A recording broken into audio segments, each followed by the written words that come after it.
The security guard's cheerful greeting bounced off the marble walls of Ashford Technologies, but Nathan MacKenzie barely registered it. Sophie's small hand squeezed his as they crossed the threshold into another Monday morning. Another week of walking on eggshells. Her backpack, decorated with a faded dinosaur patch she'd insisted on keeping despite its fraying edges, bumped against her shoulder blades with each step. She hummed something under her breath, oblivious to the weight pressing down on her father's chest. The elevator doors were sliding open when Nathan saw her. Victoria Ashford stood near the executive bank of elevators, dark hair pulled into that severe low bun that never seemed to have a single strand out of place. The tailored charcoal suit probably cost more than Nathan's monthly rent. She wasn't looking at them directly, but her eyes tracked their movement across the lobby with the precision of a predator noting prey. Nathan braced himself. 4 months of this. 4 months of cold stares and cutting remarks and the constant feeling that he was one misstep away from being fired. Victoria's heels clicked against the polished floor as she altered her trajectory, intercepting them near the main elevators.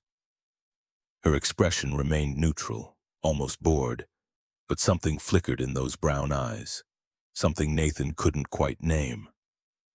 She stopped 3 feet away, close enough that he caught the scent of her perfume. Jasmine. Expensive. The kind that probably came in a bottle with a French name he couldn't pronounce. The words came out crisp, measured, each syllable perfectly enunciated. Mr. MacKenzie, punctuality seems optional for employees with children. The observation landed like a slap. Nathan felt Sophie's hand tighten in his, her humming cutting off mid-note. He wanted to respond, to explain that the bus had been late, that Mrs. Brennan couldn't watch Sophie until 7:30, that he was doing the best he could as a single father working 50-hour weeks. But the words stuck in his throat, trapped behind years of learning when to speak and when silence served better. Victoria didn't wait for a response. She turned and walked toward her private elevator, spine straight, shoulders back, the perfect picture of a woman who'd never questioned her right to judge others. Sophie's whisper was small, uncertain, carrying the weight of a 7-year-old trying to make sense of adult cruelty. Daddy, why is she always mean to us? Nathan squeezed her hand, forced his voice to stay light even as something twisted in his gut. She's not mad, sweetheart, she's just busy. The lie tasted bitter. Victoria Ashford wasn't busy when she made those comments. She was deliberate, calculated. Every cold remark, every dismissive glance, they were choices, not accidents of a packed schedule. As they stepped into the regular employee elevator, Nathan caught one last glimpse of Victoria through the closing doors. She stood alone in her private car, and for just a second, so brief he might have imagined it, her mask slipped, her jaw clenched. Her fingers gripped the handle of her briefcase until the knuckles went white. She was staring at Sophie's dinosaur patch, and the expression on her face looked less like anger and more like pain. Then the doors closed and the moment vanished. 3 floors up in her corner office with floor-to-ceiling windows overlooking Boston's financial district, Victoria set her briefcase down with more force than necessary. The leather made a sharp crack against the mahogany desk. She pressed her palms flat against the cool surface, head bowed, breathing carefully controlled. The dinosaur patch, the worn elbows on Nathan's jacket, the way Sophie's sneakers were clearly a size too small, canvas stretched tight over growing feet, details she shouldn't notice, details that shouldn't matter, but they did matter, and that was the problem. She'd built her walls carefully over 8 years, brick by brick, until nothing could touch her, until she could walk through life untouched by the messy complications of caring. And yet somehow, a 35-year-old software engineer with a broken wallet and a gap-toothed daughter had found cracks she didn't know existed. Victoria straightened, smoothed her suit jacket, and turned to face the windows. The Boston skyline spread before her, gray and imposing under January clouds. This was her kingdom, her legacy. Her father had handed her the keys to Ashford Technologies with explicit instructions. Be ruthless, be smart, and never let sentiment cloud judgment. She'd followed those instructions perfectly. The company thrived, revenue climbed, shareholders smiled, and she went home every night to an empty penthouse where the silence was so complete she could hear her own heartbeat. Somewhere below, Nathan MacKenzie was probably settling Sophie into the break room with her homework, apologizing to colleagues for the inconvenience, trying to be invisible despite the 7-year-old anchor that made invisibility impossible. Victoria's reflection stared back at her from the window, sharp-featured and hollow-eyed despite the expensive makeup. She looked away. The first email arrived at 8:15. Nathan opened it, scanned the subject line, Q4 security report, immediate revision required, and felt his stomach sink. He'd spent 12 hours on that report, every metric documented, every vulnerability cataloged, every recommendation backed by data. It was thorough, it was professional, it was exactly what Victoria had requested. The body of the email contained a single line, executive summary missing. Resubmit by 5 p.m. today. Nathan pulled up the original report. Right there on page 2 was a 2-paragraph executive summary. Clear, concise, exactly where it should be. He stared at the screen, trying to find logic in the illogical. 47 pages covering SSL encryption vulnerabilities, ransomware detection protocols, network segmentation recommendations. The summary outlined critical findings. 2 active threat vectors requiring immediate attention, estimated remediation timeline of 6 weeks, projected cost of $300,000. Everything a C-suite executive needed to make informed decisions. Amy Walker, the junior developer who worked 2 cubicles over, rolled her chair into view. She was 26, brilliant with code, and possessed the kind of wide-eyed optimism that Nathan both envied and feared for. Everything okay? He closed the email, managed something approximating a smile. Yeah, just another revision request. Amy's expression shifted, sympathy mixing with weariness. From her? They never said Victoria's name. It was always her or the CEO or, in Derek Morrison's case, the Ice Queen, as if speaking her name might summon her attention. Nathan nodded. Amy winced. That's the 4th one this month. What does she want? What did she want? That was the question Nathan couldn't answer. The criticisms were never substantive. They were nitpicks, technicalities, requests for changes that didn't improve the work, just wasted time. It was like she was testing him, pushing to see how far he'd bend before breaking. He reopened the report, found the executive summary on page 2, and moved it to page 1.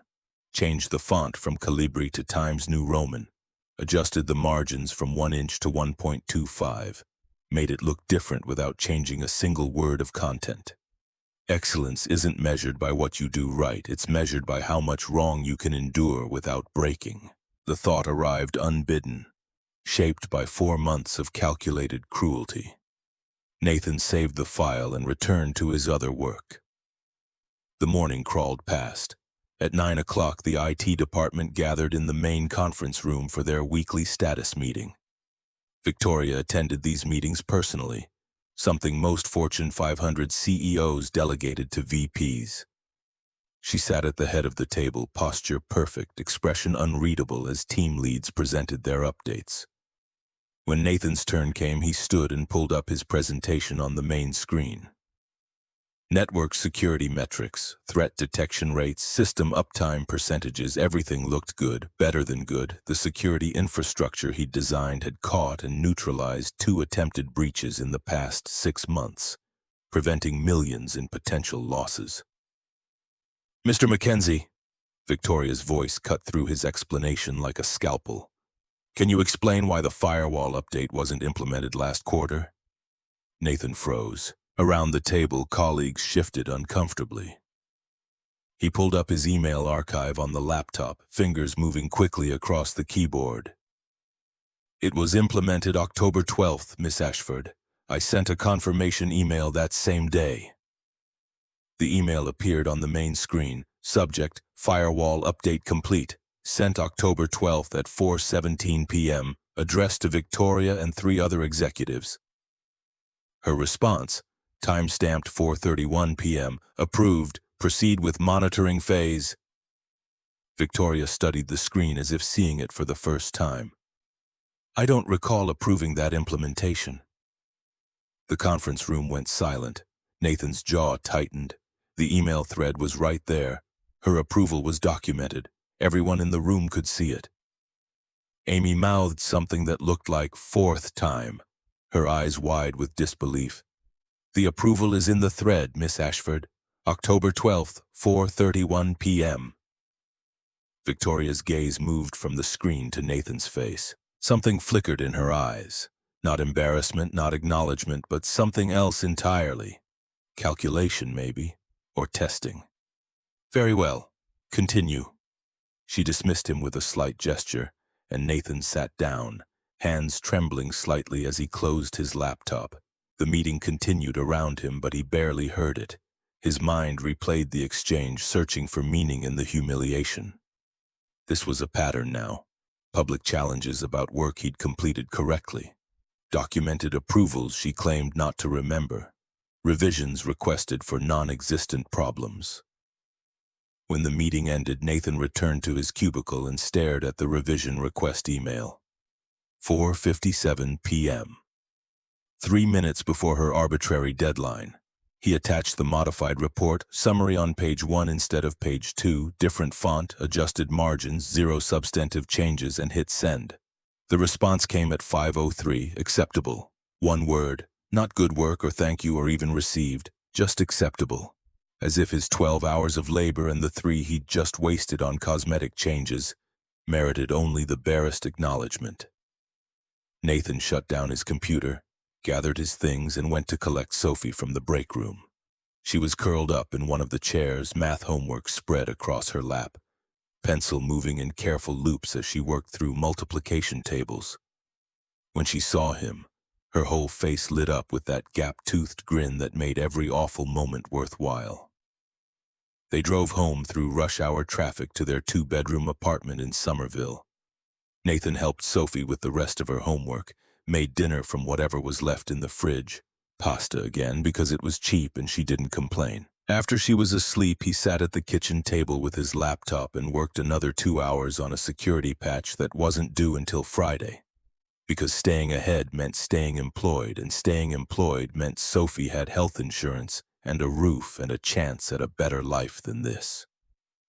His wallet sat on the table next to the laptop, held together with electrical tape where the leather had split.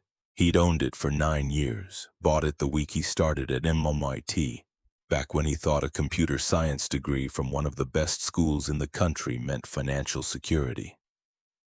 Before Amanda left, before single parenthood taught him that security was an illusion, and survival was a daily negotiation with spreadsheets that never quite balanced. The wallet could wait. The car's transmission made a grinding noise that probably meant expensive repairs, but that could wait too. Sophie needed new shoes. That couldn't wait. The list in his head rearranged itself constantly, priorities shifting based on what crisis loomed largest.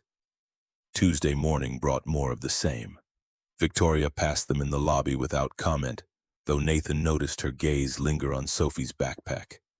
Wednesday, she sent an email at 6 a.m. asking Nathan to attend a meeting at 8:30, then canceled it at 8:15 with no explanation. Thursday, she requested clarification on a report he'd submitted 3 weeks ago, a report she'd already approved and forwarded to the board. The pattern was exhausting. The uncertainty was worse. Nathan never knew when the next criticism would come or what shape it would take. He started arriving earlier, staying later, triple-checking every email before sending, every report before submitting. The hypervigilance bled into his time with Sophie. He caught himself snapping at her over spilled juice, apologized immediately, felt the weight of his own inadequacy pressing down like a physical thing.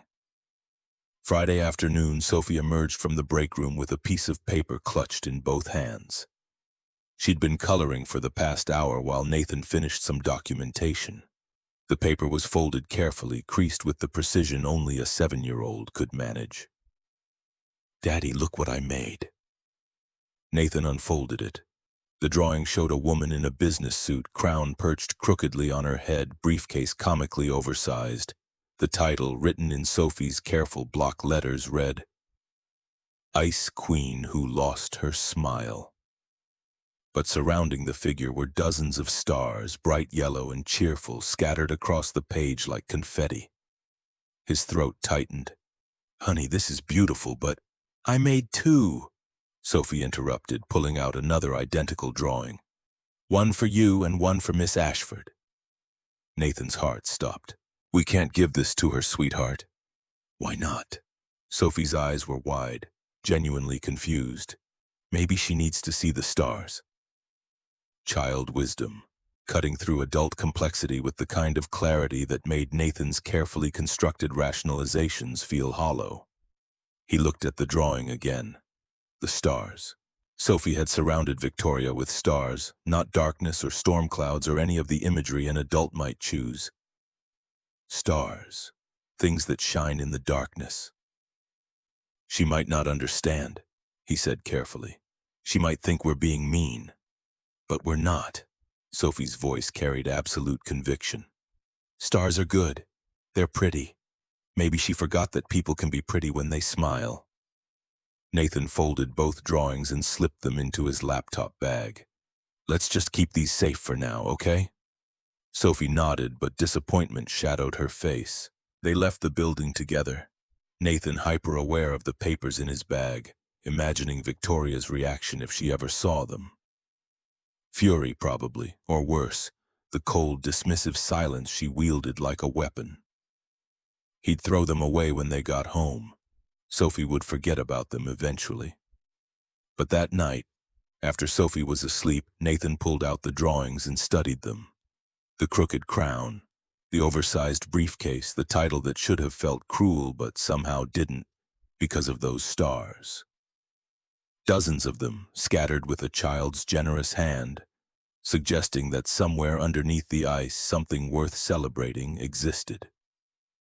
He couldn't throw them away. Instead, he folded them carefully and tucked them into the back of his desk drawer, hidden behind old tax documents and forgotten paperwork. Out of sight, out of mind. Except they weren't out of mind because Sophie had seen something in Victoria Ashford that Nathan had missed. Or maybe something he'd deliberately refused to see because acknowledging humanity in his tormentor would complicate the simple narrative of victim and villain. Saturday and Sunday passed in the usual blur of laundry and grocery shopping and taking Sophie to the park. Monday morning arrived with the weight of inevitability. Nathan dropped Sophie at the break room, endured Victoria's customary cold glance in the lobby, and settled into his cubicle to face another week. The morning was quiet. No revision requests, no meeting cancellations, no public humiliations. Nathan allowed himself to hope that maybe finally Victoria had grown bored with whatever game she was playing. The hope lasted until 10:30 when Derek Morrison sidled up to his cubicle with that familiar smirk. Derek was 29, marketing team, the kind of guy who wore expensive sneakers to casual Friday and made sure everyone knew they were limited edition. He leaned against the cubicle wall, arms crossed, volume pitched just loud enough to carry to neighboring workstations. "Tough morning, MacKenzie." Nathan didn't look up from his screen. "Just the usual. We were just talking about work-life balance in the break room." Derek's colleague Brad appeared, sensing entertainment. "Must be hard bringing your kid in all the time." The implication hung there, ugly and deliberate. Nathan kept his voice level, professional, the way he'd learned to keep it during 4 months of calculated provocations. "Sophie's in the break room doing homework. She's quiet. She's not bothering anyone." Brad shrugged, all false innocence. Sure, just saying some of us have to arrange our lives around work instead of bringing our personal situations into the office." Nathan's jaw tightened. He wanted to explain that Mrs. Brennan had a doctor's appointment, that the after-school program was full, that he'd called 4 other babysitters before running out of options. But he didn't owe these men explanations. and they wouldn't care anyway. He started to turn away when Derek delivered his closing shot. Must be nice having flexible hours. Maybe if we were the CEO's special project, we'd get the same perks. The insinuation was vile, and they all knew it. Nathan's hand tightened on his coffee mug, the MIT logo one Sophie had given him for Christmas, painstakingly wrapped in too much tape until he thought the ceramic might crack. But before he could formulate a response that wouldn't get him fired, a voice cut through the break room like a knife through silk. "Gentlemen." The voice was cold, precise, carrying the kind of authority that made grown men straighten their spines. They turned. Victoria stood in the doorway, and Nathan had no idea how long she'd been there or how much she'd heard. Her expression gave nothing away. The same neutral mask she always wore, but something in her posture suggested a predator that had just spotted prey. Derek's smirk faltered. "Miss Ashford, we were just—" She stepped into the room and he stopped talking. Her heels clicked against the linoleum, each step deliberate. She stopped 3 feet from Derek and Brad, close enough that they had to look up slightly to meet her eyes. When she spoke, her voice was steel wrapped in ice.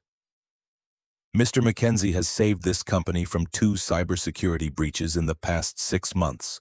His work prevented $3.2 million in potential losses.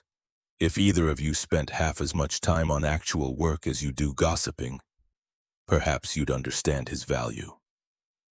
The silence that followed was absolute. Even the coffee machine seemed to hold its breath. Victoria let the words sink in before continuing, her tone dropping lower, more dangerous. "If I hear either of you discussing a colleague's personal circumstances again, you'll be interviewing elsewhere. Are we clear?" Derek's face had gone red. Brad was staring at his shoes. They both mumbled agreement before fleeing the break room like schoolboys dismissed from the principal's office. Nathan stood frozen, mug still in hand, trying to process what had just happened. Victoria Ashford, the woman who'd made his life miserable for months, had just defended him publicly, forcefully. She turned to face him, and for a moment their eyes met. Something passed between them, some current of understanding or confusion or recognition that neither could name. Then her mask clicked back into place, but Nathan saw what she didn't realize was visible. Her hands were trembling. She left without another word, disappearing back into the executive corridors where people like Nathan didn't belong. He stood alone in the break room, coffee going cold in his mug, mind reeling. Competence doesn't need permission. It just needs to show up every day and prove itself. The thought arrived with the force of revelation. Not about his own work, but about Victoria's defense of it. She'd just made herself vulnerable, showed emotion, took a side, violated her own carefully maintained neutrality. And he didn't understand why. Across the building, Victoria locked her office door and pressed her back against it. Her breath came too fast, too shallow. Her hands still shook. She'd overheard them, the mockery, the insinuation, and something inside her had snapped with such force it terrified her. For 8 years, she'd maintained perfect control. She didn't get involved in office politics. She didn't defend employees from petty bullying. She stayed above the fray, untouchable and untouched. That was survival. That was safety. But hearing Derek Morrison's ugly insinuation about Nathan, about her and Nathan, had triggered something she thought she'd buried along with her ability to feel. She pushed away from the door, moved to her desk, and opened the bottom drawer. Inside, beneath quarterly reports and budget projections, lay a single folded piece of paper. Sophie's drawing. Victoria had meant to throw it away. She'd told herself a dozen times to crumple it up and toss it in recycling. But instead, she'd unfolded it that first day, smoothed it flat, and studied it like an archaeologist examining ancient text. The Ice Queen who lost her smile. The crown was crooked. The briefcase was comically oversized. But the stars surrounding the figure, those were what caught her attention. Not harsh lines or dark colors, but stars, like Sophie saw something worth celebrating instead of something to fear. When was the last time someone had looked at Victoria Ashford and seen anything worth celebrating? She'd obtained the second drawing 3 weeks ago, stopped Sophie in the hallway with the kind of careful orchestration that required Victoria to time her exit from a meeting precisely. Knelt to the child's level, something she never did, and asked if Sophie might make another drawing. Just for her. Sophie's face had lit up with such pure joy that Victoria felt something crack in her chest, a sensation she'd spent years learning to ignore. Now she refolded the drawing, placed it back in the drawer beneath the reports where no one would find it, and closed it firmly. This was dangerous. This caring, this noticing, this feeling things for a man and his daughter. It was exactly what her father had warned against, exactly what Daniel had taught her to fear. She had work to do, numbers to analyze, decisions to make, things that mattered more than whether Nathan MacKenzie thought she was a monster. Her reflection in the computer screen looked pale, drawn. She looked away and got back to work, Thursday night, 11:47. The emergency call came when Nathan was already in bed, Sophie asleep in the next room. Critical server failure, data corruption. Every IT professional's nightmare scenario unfolding in real time. He called Mrs. Brennan, apologized profusely for the late hour, waited for her to arrive before driving through empty streets to the Ashford Technologies building. The security guard waved him through. Joe, who always had a kind word and never made Nathan feel less than for bringing his daughter to work. Nathan took the elevator to the server room, expecting to find the overnight tech or maybe one of the senior engineers. He didn't expect to find Victoria. She stood in front of a bank of monitors, silk blouse untucked from her skirt, hair escaping from its usual perfect bun. Dark circles shadowed her eyes. She looked human, exhausted and worried, and nothing like the Ice Queen who delivered cutting remarks in marble lobbies. She registered his presence without surprise. "You're here." Not an accusation, not a criticism, just a statement of fact, and her voice carried a weariness that made her sound almost vulnerable. Nathan set down his laptop. "Server emergency, you?" She gestured at the screens. "Board presentation tomorrow morning. Won't matter if the system is corrupted." They worked in silence. Nathan ran diagnostics while Victoria monitored backup protocols. 1 hour became 2. The building was tomb quiet, just the hum of servers and the click of keyboards and the occasional frustrated sigh when a solution proved elusive. The code scrolling across Nathan's screen told the story. Ransomware had attempted to encrypt critical databases, but the air-gap system he'd designed had stopped it. No data exfiltration, just corruption in the backup chain that needed manual reconstruction. Around 2 in the morning, Nathan's vision started to blur. He blinked hard, trying to focus on the lines of code, but they swam together. His hands shook slightly as he typed, subtle tremors he hoped Victoria wouldn't notice. Her voice cut through his concentration, sharper than he expected. "When did you last eat?" He looked up, surprised she'd noticed anything beyond her own screen. "I don't remember." She studied him for a long moment, something unreadable flickering across her face. Then she stood and left the server room without explanation. Nathan returned to his diagnostics, assuming she'd gotten frustrated and decided to deal with the crisis remotely. But 10 minutes later, she reappeared, carrying a wrap sandwich and a bottle of water.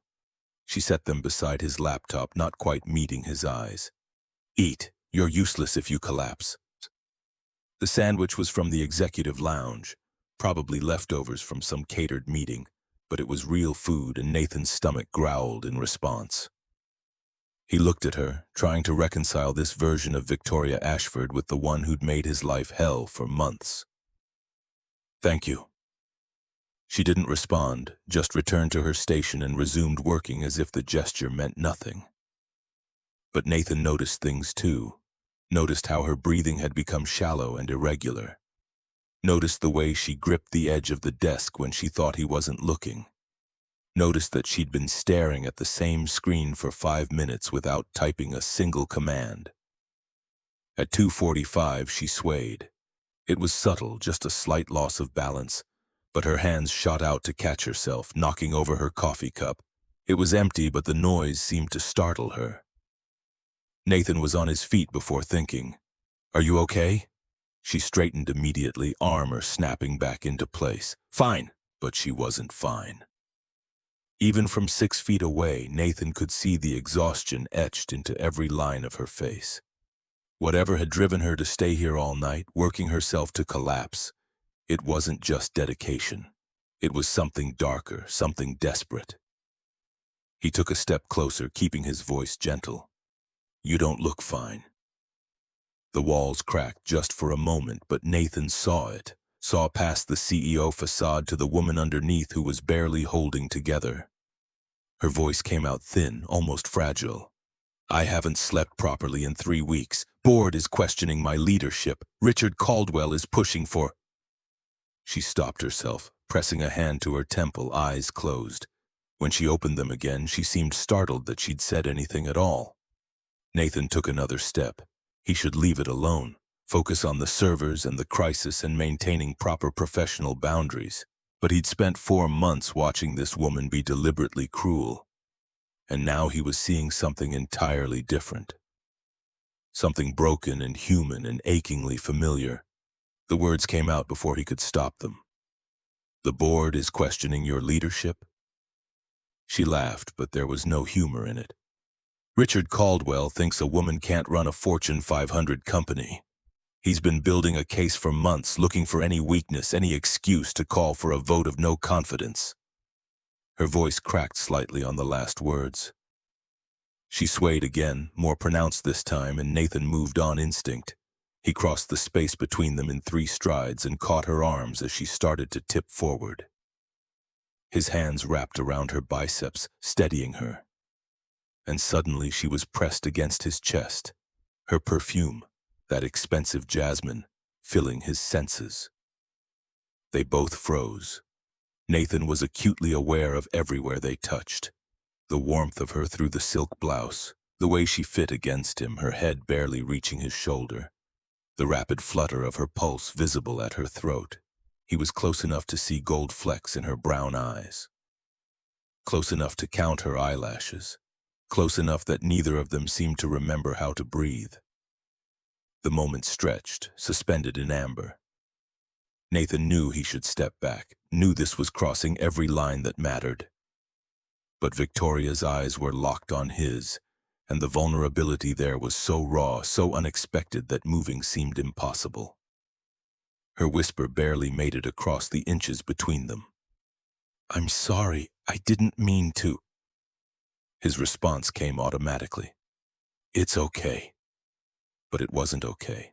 Nothing about this was okay. They stood there, hearts beating too fast, the air between them charged with something neither could name. Nathan was suddenly aware of how long it had been since he'd been this close to anyone. Since Amanda left, he'd focused on Sophie and work and survival, and touch had become something he'd forgotten to miss. Except now he remembered, and judging by the way Victoria's breath had gone shallow, she was remembering things too. She pulled back first, stepping out of his grip with jerky movements that suggested panic barely contained. Color flooded her cheeks, not from exhaustion anymore, but something else entirely. She wouldn't meet his eyes. "I should go. System's stable now." Nathan wanted to say something, wanted to ask what had just happened, wanted to understand why his heart was still racing. But Victoria was already gathering her things with hands that shook worse than before, and the moment was collapsing around them like a house of cards. At the door she paused, her back to him, voice barely audible. "Nathan." It was the first time she'd used his first name, not Mr.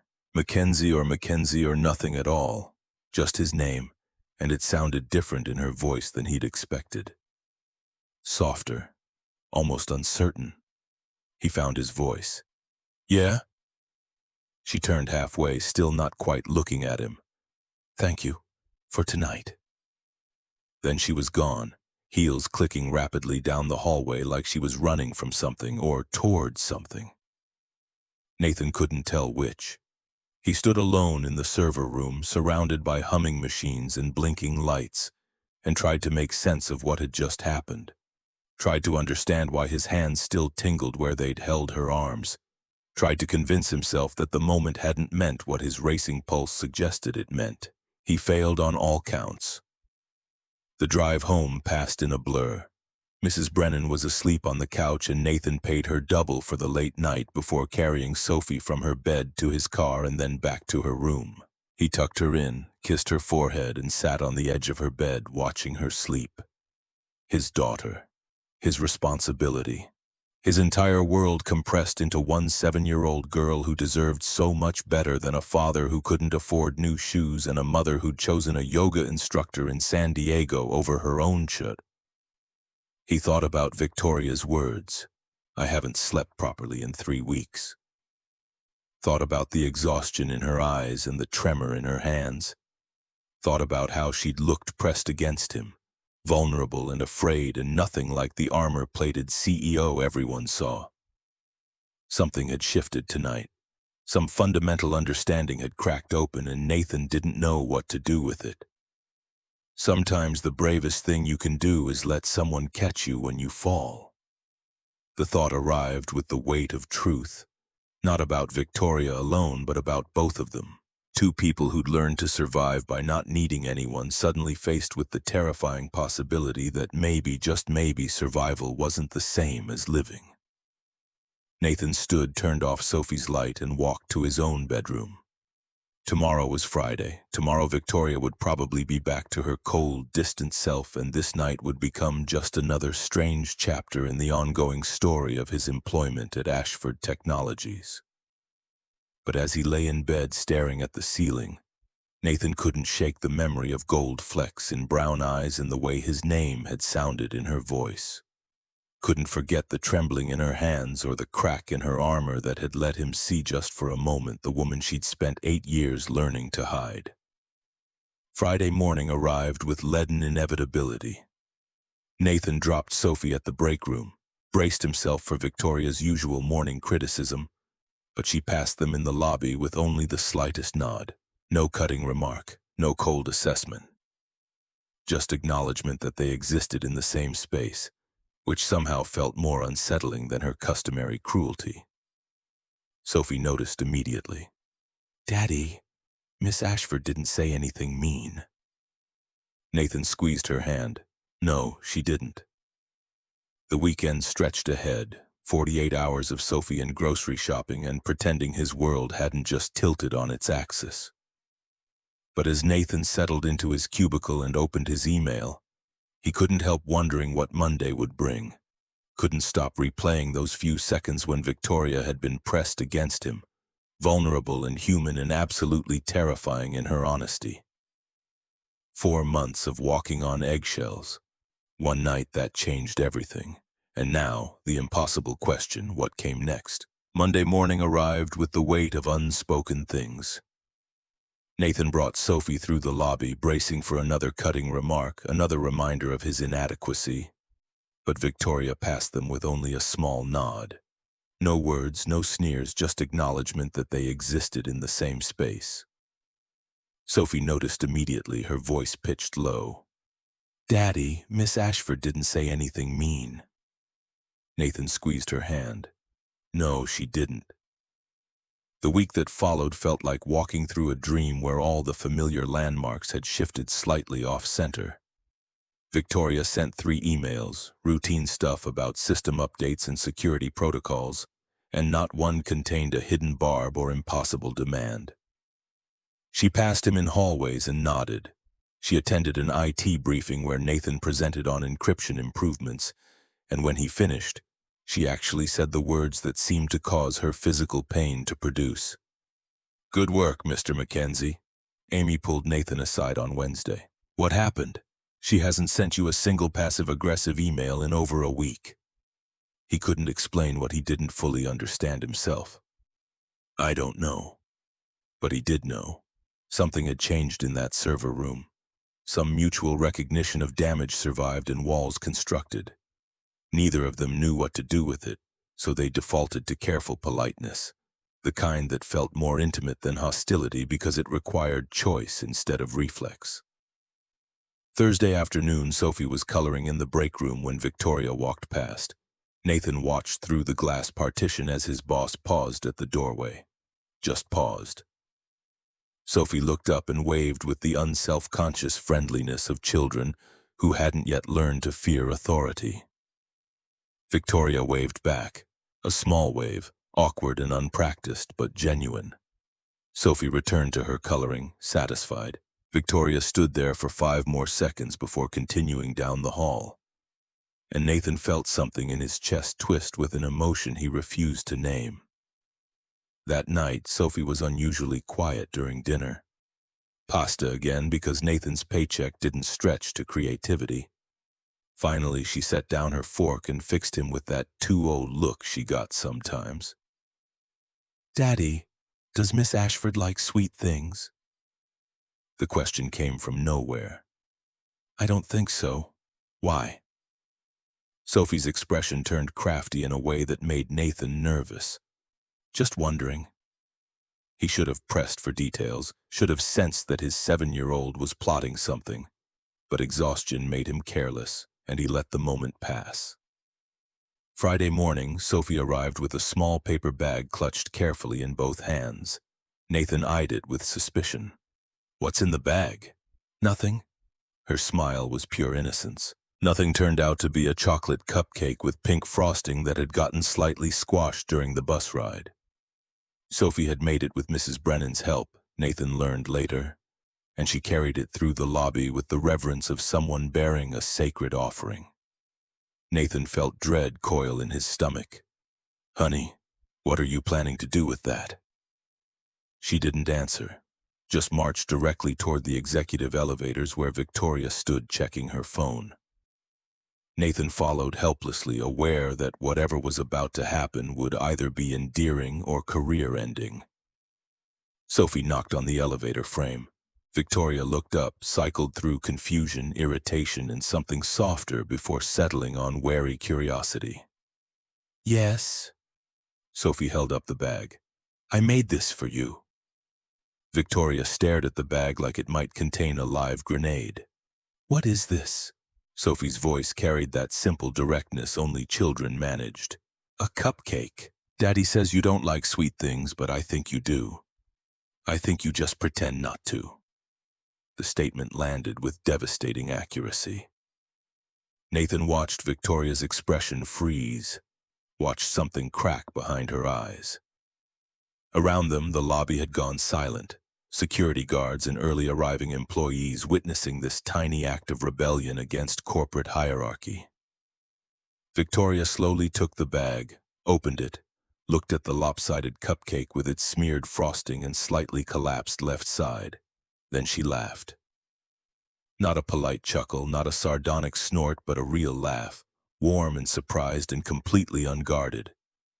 It transformed her face, erased years of carefully maintained severity, revealed the woman she might have been if Daniel Hayes and Gregory Ashford hadn't taught her that joy was a liability. Her voice came out softer than Nathan had ever heard it. "Thank you, Sophie. It's perfect." Sophie beamed with the satisfaction of a mission accomplished. "You should smile more. You look pretty when you smile." Nathan wanted the floor to swallow him, wanted to explain that his daughter had no filter and wasn't trying to be inappropriate.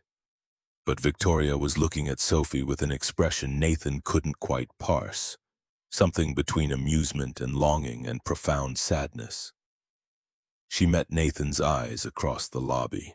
The moment stretched, populated by dozens of watching employees and charged with everything unspoken between them. Neither looked away, neither seemed capable of looking away. The acknowledgement passed silently. Things had shifted irreversibly and there was no pretending otherwise. Sophie tugged Nathan's sleeve, breaking the spell. "Daddy, we need to go or I'll be late." They left Victoria standing by the elevators, cupcake in hand, smiles still playing around her lips. Nathan glanced back once and saw her watching them go, and the look on her face made his heart do something complicated. That afternoon, Derek Morrison appeared in the parking garage as Nathan was loading Sophie into his car. The transmission grinding noise had gotten worse, metal on metal that promised expensive repairs Nathan couldn't afford. Derek leaned against a concrete pillar, arms crossed, that familiar smirk firmly in place. Tough week, MacKenzie. Nathan buckled Sophie's seatbelt, kept his voice neutral. It's fine. Derek's colleague Brad materialized from behind another car, and Nathan realized with sinking certainty that this wasn't a chance encounter. This was orchestrated. Derek pushed off the pillar, moved closer. You know why she picks on you, right? Nathan closed the car door gently, turned to face them. I have to get Sophie home. Because you took my promotion. Derek's voice had lost its casual tone, anger bleeding through. Principal security engineer? That was mine. I had seniority, 3 more years than you. But you, MIT degree. Sob story with the kid, she felt sorry for you. Nathan's jaw tightened. Sophie was watching through the window, and he needed to end this quickly, calmly, without giving Derek the confrontation he clearly wanted. I earned that position. Did you? Derek stepped closer, invading Nathan's space. Or did you play the single dad card? Poor Nathan MacKenzie, struggling to make ends meet, can't afford childcare. Bet that looks real good on a diversity report. Brad laughed, ugly and sharp. Nathan's hands curled into fists. A man's worth isn't measured by his bank account. It's measured by what he won't do for money. The thought arrived with crystalline clarity, shaped by weeks of enduring Victoria's tests and now Derek's provocations. He wouldn't rise to this bait, wouldn't give Derek ammunition. We're done here. He moved toward the driver's door, but Derek grabbed his arm. We're done when I say we're... Mr. Morrison. The voice cut through the garage like a whip crack. Victoria stood 10 feet away, having emerged from the elevator with the silent efficiency of a predator. Her expression was carved from ice, but her eyes blazed with something that looked like fury. Derek released Nathan's arm, stepped back. Miss Ashford, we were just harassing a colleague in the parking garage. Victoria moved closer, heels clicking on concrete. Physically restraining him while his daughter watches from the car? Sophie's face was pressed against the window, eyes wide. Nathan felt something cold settle in his stomach. This was escalating in ways he couldn't control. Derek's smirk had vanished. It was just a conversation. No. Victoria's voice dropped to something quietly lethal. It was intimidation. And you just made a significant error in judgment, Mr. Morrison. She turned to Nathan, and her expression softened fractionally. Take Sophie home, Mr. MacKenzie. I'll handle this. Nathan wanted to stay, to hear whatever Victoria was about to say, but Sophie was scared and Derek was radiating hostility, and every instinct screamed to get his daughter away from this situation. He nodded once, climbed into his car, and drove away. In the rearview mirror, he saw Victoria still talking to Derek, her posture rigid with barely controlled anger. Sophie's small voice broke the silence. Is Miss Ashford mad at you? Nathan's throat tightened. No, sweetheart. She's not mad at me. Good. Because I like her now. She laughed at my cupcake. That night, after Sophie was asleep, Nathan sat at his kitchen table and stared at his phone. No calls, no texts, no indication of what had transpired after he left. The uncertainty gnawed at him. Had Victoria fired Derek? Reported him to HR? Or had Derek managed to twist the situation, make it seem like Nathan was the problem? The answer came Monday morning in the form of an email from Dr. Helen Foster, HR Director. Subject: Mandatory meeting. Tuesday, 2 p.m., HR conference room. No context, no explanation, just a summons that made Nathan's stomach drop somewhere near his shoes. He found Amy in the break room. Did you get an HR email? She looked up from her sandwich. No, why? The floor tilted slightly beneath him. HR meetings meant problems. HR meetings with no context meant serious problems. His mind raced through possibilities. Had someone reported Sophie's presence as inappropriate? Had he violated some policy he didn't know existed? Had Derek filed a complaint about the parking garage incident? Or, and this thought made his blood run cold, Had someone noticed the change between him and Victoria? Tuesday arrived with leaden inevitability. Nathan left Sophie with Mrs. Brennan, citing a meeting he couldn't skip, and arrived at the HR conference room at exactly 2 o'clock. Dr. Foster was waiting, mid-40s, kind eyes behind wire-rimmed glasses, the sort of person who probably genuinely wanted to help but operated within systems that often crushed people in the name of policy. She gestured to a chair. "Mr. MacKenzie, thank you for coming. This is a preliminary inquiry. We've received an anonymous complaint regarding inappropriate workplace conduct." The words hit like a physical blow. Nathan's mouth went dry. "What kind of complaint?" Dr. Foster consulted her notes with the careful neutrality of someone trained not to show bias. "The complaint alleges that you and Miss Ashford have been engaging in a romantic relationship, which violates our workplace policy regarding superior-subordinate relationships." His voice came out stranger than he intended. We haven't." They hadn't kissed, hadn't held hands except for those few seconds in the server room when he caught her from falling. But the rooftop confession that hadn't happened yet, the change in dynamics, the way they looked at each other, did those count as the beginning of something that would grow into what the complaint alleged? Dr. Foster's expression remained professionally sympathetic. "I need to ask you directly, Mr. MacKenzie. Are you involved in a romantic relationship with Miss Ashford?" The honest answer felt more complicated than yes or no. But honesty was all Nathan had. "No, we're not." She made a note. "Have there been any romantic advances, inappropriate communications?" He thought about Victoria pressed against him in the server room, about her using his first name, about the way his heart raced when she smiled at Sophie. But those weren't advances. They were moments of human connection in a world that demanded people remain isolated in their assigned boxes. "No." Dr. Foster studied him like she was trying to see past his words to the truth underneath. Finally, she leaned back. "Mr. MacKenzie, I want to be clear. This company takes these matters seriously. We have a duty to investigate all complaints thoroughly." She paused, and something in her expression suggested the next words pained her. "For now, please maintain professional distance from Miss Ashford. No one-on-one meetings without a third party present. No non-work-related communications."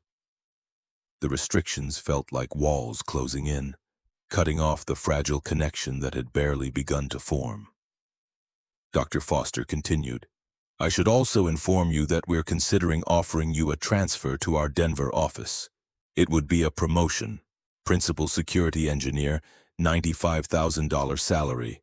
It might be advisable given the circumstances."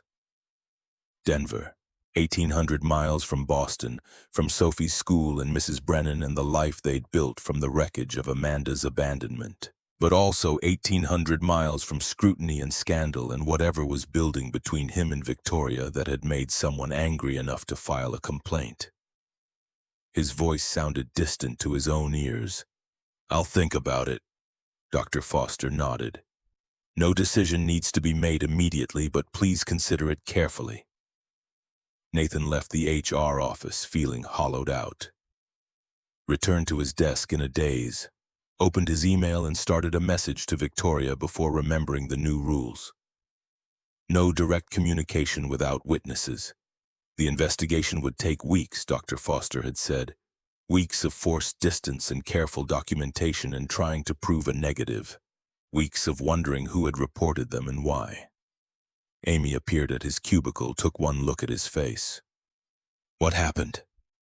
He couldn't tell her, couldn't explain without making everything worse. "Just some HR stuff. It's fine." Her skepticism was obvious, but she let it drop. Nathan turned back to his computer and stared at code that refused to make sense while his mind churned through the impossible math of Denver versus Boston. Promotion versus principal, protecting himself versus whatever he might be building with Victoria. The office gossip started within 48 hours. Nathan heard the whispers in the break room, caught the speculative glances in meetings. Derek was suddenly friendlier. the kind of friendly that suggested he knew something and was enjoying watching Nathan squirm. On Thursday, Derek sidled up while Nathan was refilling his coffee. "Heard you had a meeting with HR. Everything okay?" The fake concern didn't mask the gleeful curiosity underneath. Nathan kept his voice flat. "Just routine stuff." Derek's smile suggested he didn't believe that for a second. Sure, although I heard it wasn't so routine, something about inappropriate relationships." Nathan's jaw tightened. "I don't know what you heard, but it's wrong." Derek held up his hands in mock surrender. "Hey, no judgment. Just seems like maybe the Ice Queen finally found someone cold enough to match her temperature." The implication was vile enough that Nathan's hands curled into fists. But before he could respond, before he could do something stupid that would prove every suspicion right, a familiar voice cut through the break room. "Mr. Morrison." Victoria stood in the doorway and the temperature dropped 10 degrees. Her expression was controlled fury, the kind that made grown men check their insurance policies. Derek turned, smile faltering. "Miss Ashford, I was just—" She stepped into the room, heels clicking with ominous precision. "You were just spreading unfounded gossip about a colleague's personal life. Do you think this company pays you to invent stories or to actually work?" Derek's face went red. "I didn't mean—" Victoria wasn't finished, and her voice dropped to something quietly lethal. "Mr. MacKenzie is one of the most valuable members of this IT department. He's professional, skilled, and has more integrity in his worn shoes than you've demonstrated in your entire tenure here." The reference to his shoes hit Nathan somewhere tender. She'd noticed. Of course she'd noticed. Victoria Ashford noticed everything, filed it away, weaponized it when necessary. But this time the weapon was being deployed in his defense. She continued, each word sharp enough to draw blood. "If I hear you discussing Mr. MacKenzie's personal life again, or anyone else's for that matter, you'll discover exactly how quickly HR can process a termination. Are we absolutely clear?" Derek fled. His colleagues scattered. The break room emptied like someone had pulled a fire alarm. Nathan stood alone with Victoria, coffee forgotten in his hand. She turned to face him, and for just a second her mask slipped. He saw fear there, worry, something that looked like apology. Then she collected herself. "You should get back to work, Mr. MacKenzie." She left before he could respond, before he could thank her or ask what she was thinking or point out that defending him so publicly would only fuel the rumors. He watched her go and felt the situation spiraling further out of control. That evening he received another email, this time from Victoria's executive assistant. "Miss Ashford requests your presence for a project briefing. Monday, 10 a.m., Conference Room B. Please confirm attendance." The email was professional, copied to 3 other IT staff members, entirely appropriate. But Nathan stared at it for 10 minutes before responding, trying to decode what it meant. Was this the one-on-one meeting HR had prohibited, or was it legitimate work requiring his input? He confirmed attendance because refusing would raise more questions, but unease settled in his gut and refused to leave. The weekend passed in a blur of Sophie and laundry and the creeping sense that his carefully constructed life was coming apart. Sunday night, Mrs. Brennan mentioned that Sophie's school was having a spring fair in 2 weeks, the kind of event that required volunteering or donations or both, and Nathan had neither time nor money to spare. He added it to the mental list of things he couldn't quite manage. Right below new shoes for Sophie and car transmission repair, and figure out what to do about Victoria. Monday's meeting turned out to be legitimate, a briefing on upgrading the company's cybersecurity infrastructure. 4 people attended. Discussion remained entirely professional, and Victoria barely looked at Nathan beyond the standard acknowledgments required by courtesy. But as everyone filed out, she said quietly, "Mr. MacKenzie, a moment, please." The other attendees left. The door closed. They stood on opposite sides of the conference table, careful distance maintained. No possibility of inappropriate contact, and the air between them felt charged enough to cause electrical fires. Victoria's voice was carefully controlled. "I'm sorry about Derek. I shouldn't have intervened so publicly." Nathan shook his head. "You were defending an employee from harassment. That's your job." She finally met his eyes. "It's not my job to care whether Derek Morrison implies things about your personal life." The admission hung there, honest and dangerous. Nathan knew he should leave it alone, should back away from whatever cliff they were approaching. Instead, he heard himself say, "Is it true? The investigation?" Her face went carefully blank. "Dr. Foster interviewed me last week, asked the same questions she probably asked you." He waited. She continued, each word selected with precision. "I told her there was nothing inappropriate between us. That was technically accurate at the time." At the time. The qualifier suggested something had changed. Nathan's pulse quickened. Victoria looked away, out the conference room windows toward the Boston skyline. "Now I don't know what we are, but I know maintaining distance is probably wise." Probably. Not definitely, not certainly, just probably, the word a crack in her armor wide enough to slip hope through. Nathan took a step closer, not close enough to violate HR's directive, but closer than strictly necessary.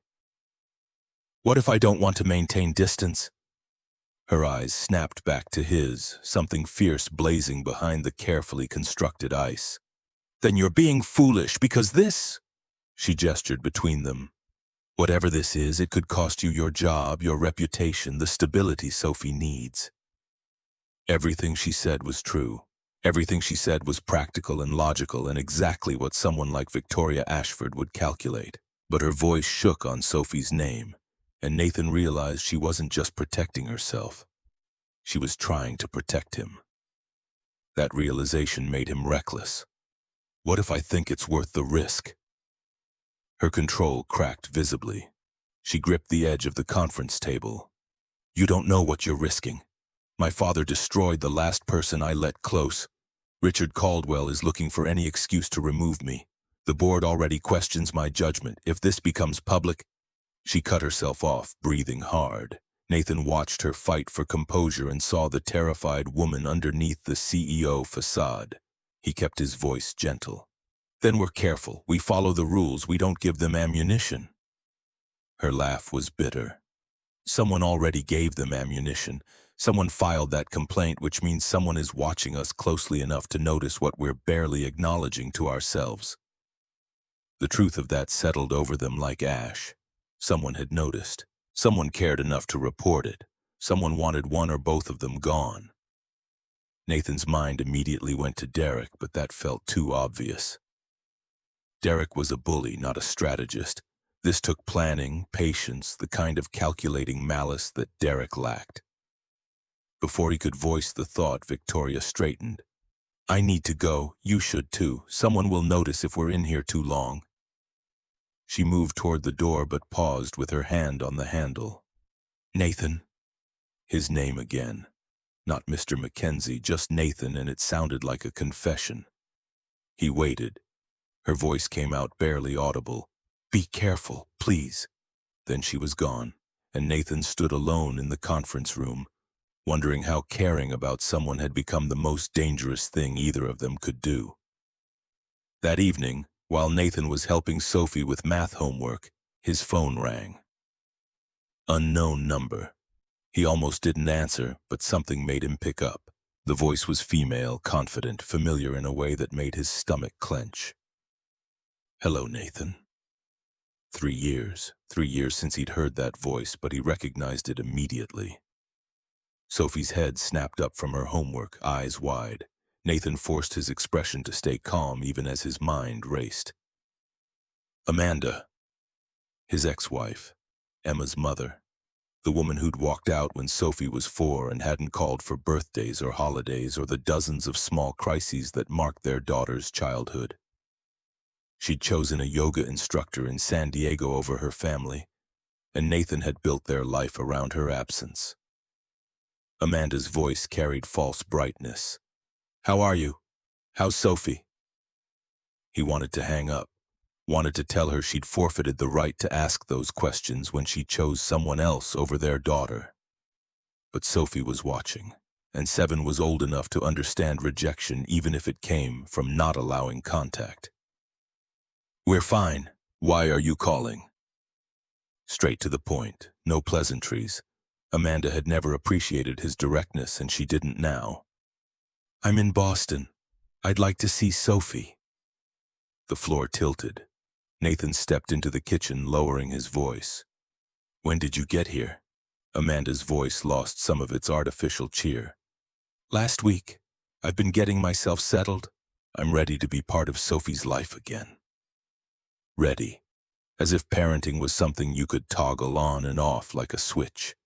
As if 3 years of absence could be erased by showing up and declaring readiness. Nathan's voice came out harder than intended. "You left. You haven't called in 18 months. You can't just expect—" She cut him off, and steel entered her tone. "I'm her mother, Nathan. I have rights." Rights. The word lawyers used when they meant to weaponize parenthood. Nathan's grip tightened on the phone. "What do you want, Amanda?" A pause, then, "I'm filing for joint custody. My lawyer says I have a strong case, especially given your current situation." Ice flooded his veins. "What situation?" Her voice dripped false sympathy. "The investigation at work, the relationship with your boss. I've been doing my research, Nathan. A judge won't like that kind of instability around Sophie." The world narrowed to the phone in his hand and the rushing sound in his ears. Someone had told Amanda. Someone had fed her information about the HR investigation. Someone wanted to use it against him. His voice came out deadly quiet. "Who told you about that?" Amanda laughed, bright and false. "Does it matter? What matters is Sophie deserves stability, a proper home, 2 parents who aren't wrapped up in workplace scandals." Rage bubbled up from somewhere deep and primal. Rage at Amanda for abandoning them and returning only when it served her purposes. Rage at whoever had weaponized his situation. Rage at a system that would even consider giving custody to a woman who'd voluntarily walked away. But rage wouldn't help. Rage would make things worse. So Nathan swallowed it down and said through gritted teeth, "You'll be hearing from my lawyer." He hung up before she could respond, stood in the kitchen with his hands shaking and his mind racing through the implications. Joint custody meant Sophie split between homes, meant instability and confusion, and watching his daughter pack a bag every other weekend to visit Amanda's new boyfriend. Because of course there was a new boyfriend, there was always a new boyfriend playing father to his child. Sophie appeared in the doorway, small and scared. "Daddy, was that Mom?" He crouched down, pulled her into a hug that was as much for him as for her. "Yeah, baby, that was Mom." Her voice was muffled against his shoulder. "Why did she call?" How did you explain to a 7-year-old that her mother, the woman who'd left when Sophie was 4 and barely remembered her now, wanted to suddenly re-enter their lives? How did you explain custody battles and legal fights and the ugly reality that sometimes parents use children as weapons? You didn't. You lied and hoped the truth came later when she was old enough to understand. She wanted to say hello, see how you're doing. Sophie pulled back and her eyes were too knowing. "Is she coming back?" The careful phrasing, not "is she staying," but "is she coming back," suggested Sophie remembered more than Nathan realized. Remembered the fights and the slammed doors and the morning she woke up to find her mother's closet empty. He chose honesty. "I don't know yet, sweetheart, but whatever happens, you and me, we're solid. Okay?" She nodded, but worry creased her small forehead. Nathan kissed it and sent her back to finish homework, then pulled out his phone with hands that still trembled. The family lawyer he'd used for the divorce was named Robert Sullivan, mid-50s, decent guy, had given Nathan a break on fees when Amanda left. Nathan called his emergency line. Robert answered on the 3rd ring. "Nathan, been a while." No time for small talk. "Amanda's back. She's filing for joint custody and using the HR investigation at my work as evidence of instability." Silence on the other end. Then Robert's voice, carefully neutral. "Tell me about this investigation." Nathan explained the anonymous complaint, the allegations of inappropriate relationship with Victoria, the lack of actual evidence because nothing had happened. But even as he spoke, he heard how it sounded, heard the implications a judge might draw. Robert was quiet for a long moment. "Nathan, I need to be honest with you. Any custody challenge is serious, but if Amanda can demonstrate workplace instability or inappropriate relationships..." He trailed off. Nathan filled in the blanks. "It hurts my case." Robert's voice was gentle but firm. "Yes, judges favor stability above almost everything. Amanda's 3-year absence works in your favor, but if she can prove she's changed and you're in a questionable situation..." Nathan closed his eyes. "What do I do?" Another pause. Then, "The Denver transfer. If it's still available, you should take it. New city, fresh start, away from the investigation. Shows you're prioritizing stability." Denver. The promotion. The escape route that meant ripping Sophie from everything familiar. His voice came out hollow. "And if I don't want to leave?" Robert's sigh carried down the line. "Then we fight. But I can't promise we win. And fighting means Sophie testifies.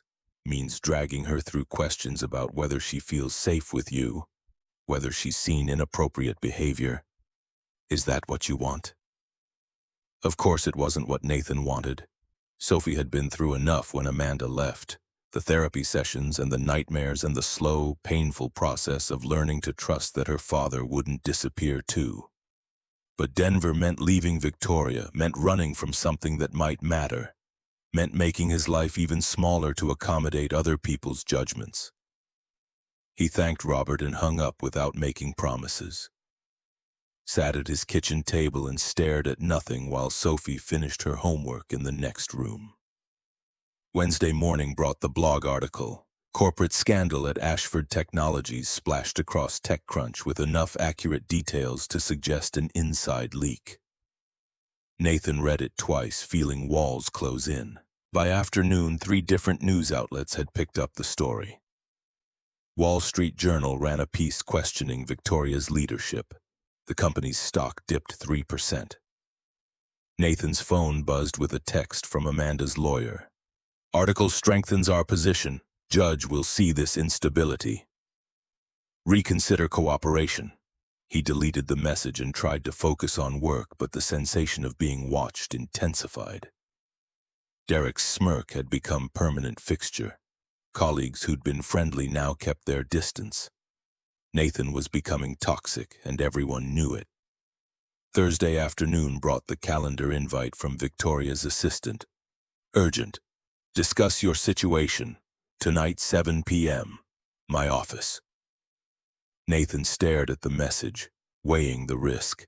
Meeting alone violated HR's directive, but Victoria had labeled it urgent, and her assistant had sent it, creating plausible deniability. He accepted the invitation.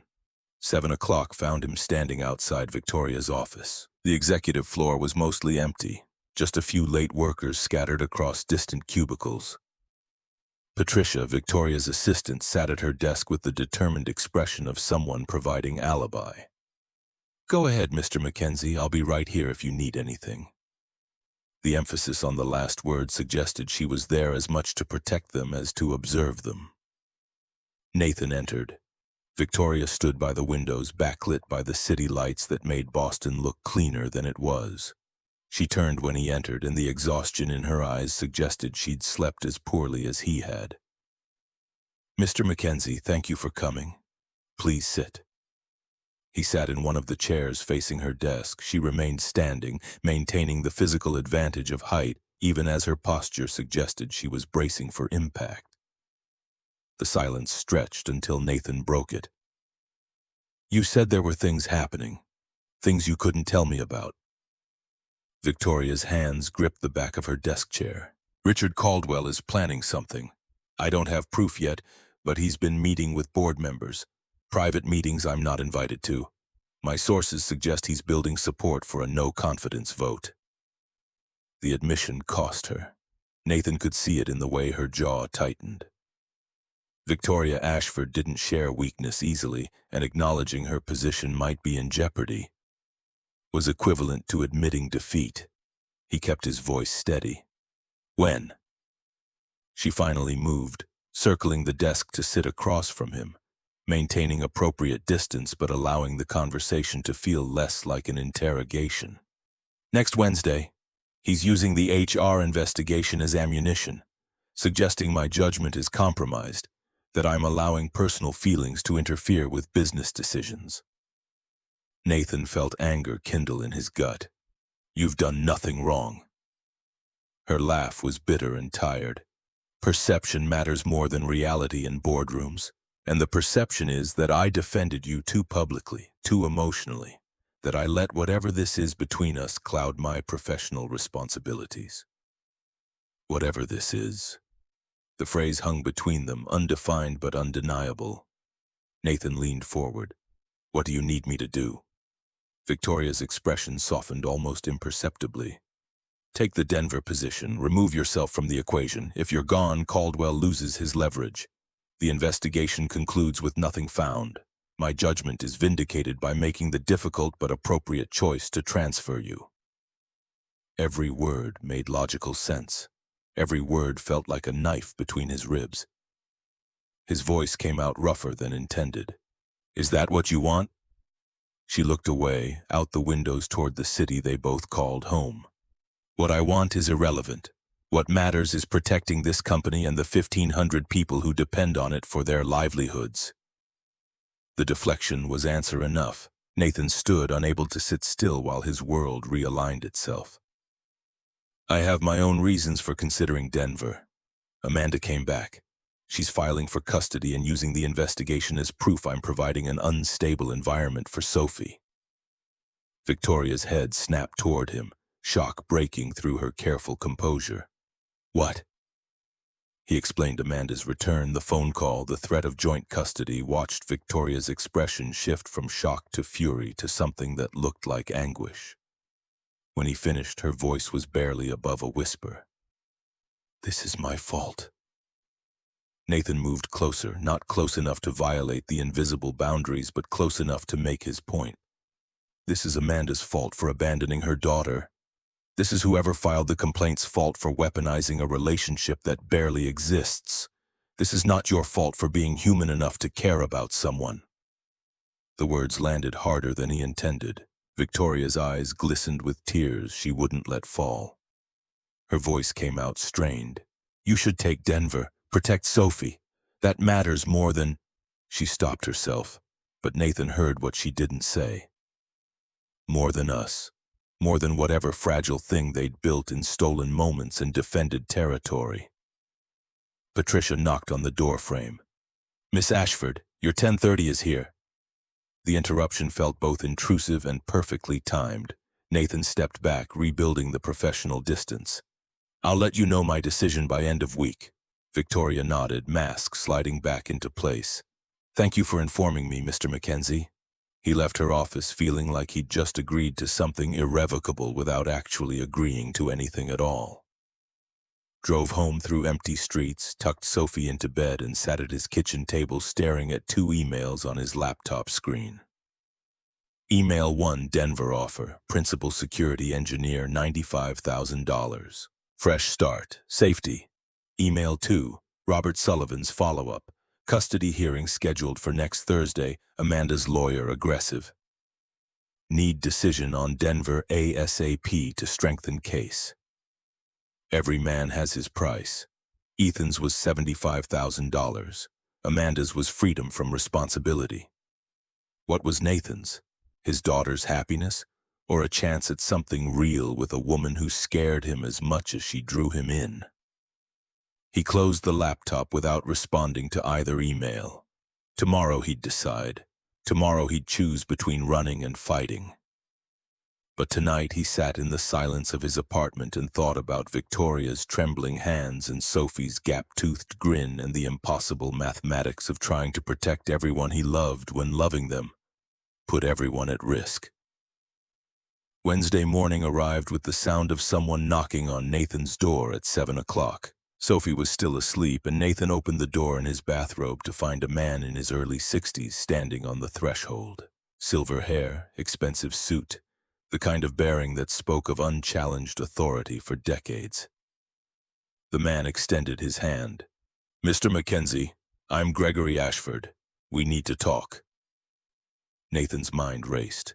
Victoria's father, the architect of her walls, the man who destroyed her ability to trust, standing here at 7 in the morning asking to talk. Gregory didn't wait for an invitation, didn't seem to notice Nathan's shock. "The board votes today at 2. I'm going to testify about what I did to Victoria 8 years ago, about Daniel Hayes and the coercion and the manipulation. She doesn't know I'm doing this." He pulled out a thick folder from his briefcase, handed it to Nathan. Bank statements, emails, phone records, documents that looked official and damning. "These are everything that proves I destroyed her ability to trust people. I'm hoping it reframes the narrative, that her caution around relationships isn't weakness, it's survival, and her willingness to trust you now is extraordinary strength." Nathan took the folder, processing implications he didn't fully understand. "Why are you telling me this?" Gregory's expression carried genuine regret, the kind that had been carved into his features over years. "Because I owe her the truth, and because you remind me of Daniel in the ways that matter. Genuine kindness, integrity that can't be bought. But you're stronger than he was. You won't let anyone push you into betraying her." The comparison to Daniel should have felt insulting, but Gregory's tone suggested something else. Respect, maybe, or hope. Nathan opened the folder, scanned the first few pages.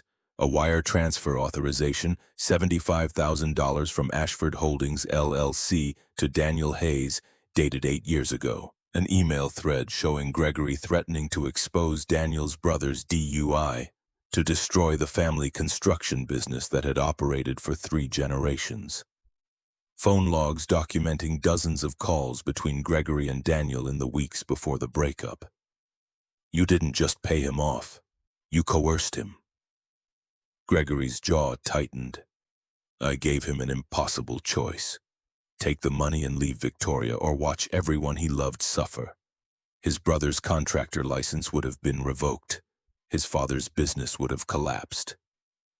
I had the leverage, and I used it." Nathan looked up from the documents. "Does Victoria know this?" "No. She thinks Daniel chose money over her because he was weak, because he never loved her enough. I let her believe that lie for 8 years because it served my purpose, teaching her that vulnerability was dangerous, that trusting people led to pain." Gregory turned toward the door, then paused.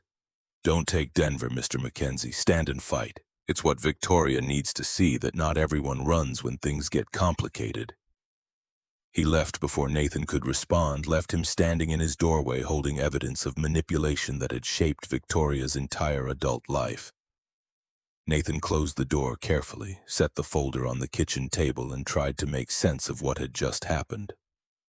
Gregory Ashford had just handed him ammunition that could vindicate Victoria in front of the board, could prove that her caution wasn't poor judgment but survival instinct honed by calculated cruelty. The question was, what did Nathan do with it? He made coffee, got Sophie ready for school, dropped her with Mrs. Brennan because he couldn't bring her to the office today. Not with the board meeting happening, not with everything about to explode.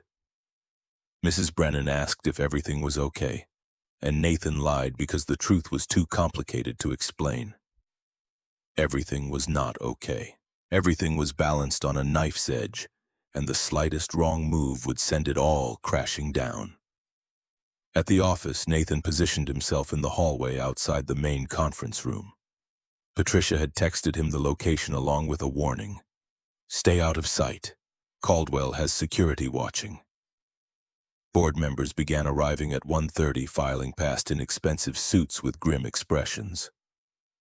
Margaret Reynolds, the board member who'd always seemed sympathetic to Victoria, Senator Catherine Williams, who Nathan recognized from news coverage, 3 others whose names he didn't know but whose body language suggested they'd already made up their minds. Richard Caldwell arrived last, and Nathan got his first look at the man who wanted Victoria destroyed. Late 50s, that particular brand of confidence that came from never being told no, never facing consequences, never having to question whether his success was earned or inherited. Caldwell saw Nathan standing in the hallway and dismissed him with a single glance, the way people like Caldwell always dismissed people like Nathan. The conference room doors closed. Voices rose behind oak panels meant to contain confidential discussions, but anger had a way of carrying through even the best soundproofing. Nathan caught fragments. Caldwell's voice, loud and sharp, Victoria's response, measured but firm, Senator Williams saying something about due process. The meeting had been scheduled for 1 hour, but Nathan waited, checking his watch every 30 seconds while time crawled. 40 minutes passed. An hour. Voices continued to rise and fall, a rhythm Nathan couldn't interpret. Then abruptly, silence. The kind of silence that suggested something significant had just happened. Something that required everyone to process simultaneously. The doors opened. Derek Morrison emerged first, and the look on his face, pale, shocked, defeated, told Nathan everything he needed to know before anyone spoke. Derek saw Nathan, and for just a second their eyes met. No smirk this time, no gleeful malice. Just the expression of someone who'd just watched their carefully constructed plan collapse. Board members filed out next, looking shell-shocked. Senator Williams paused near Nathan, and her voice was low enough that only he could hear. She won. Caldwell's motion was tabled. Your restructuring satisfied concerns. Relief nearly buckled Nathan's knees. Victoria appeared last, and when she saw him standing there, something in her expression cracked. Not here, her eyes said, but later. Caldwell stormed past, face purple with rage, and his words carried down the hallway. This isn't over. The SEC will— Senator Williams cut him off. The SEC investigation into your securities violations is proceeding, Richard. I suggest you retain counsel. Caldwell's mouth snapped shut. He looked between Williams and Victoria, seemed to understand that whatever leverage he'd thought he had was gone, and fled toward the elevators.